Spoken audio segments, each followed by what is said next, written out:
The official leisurely enjoyed a tea break in their private rooms, while soldiers can only drink dirty water on the battlefield. Generals would prefer to feed steak to the dogs rather than show any concern for the soldiers on the front lines who can only chew on stale bread. During World War I, thousands of soldiers died every day on the battlefield. To replenish their numbers, these politicians turned their attention to the students in schools. Die Zukunft Deutschlands liegt in den Händen seiner größten Generation. Meine Freunde, das sind Sie! For the country and the nation, yes. After being persuaded by officers, the students eagerly put down their books and eagerly filled out enlistment forms full of hope.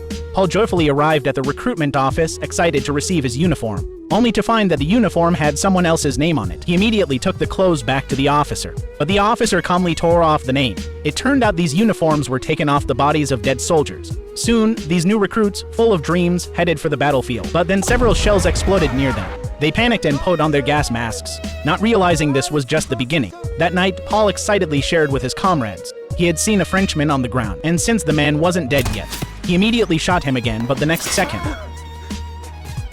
Luckily, his helmet blocked the shot, then countless shells rained down, and the new soldiers rushed to take cover in an air raid shelter, terrified. They huddled together at that moment.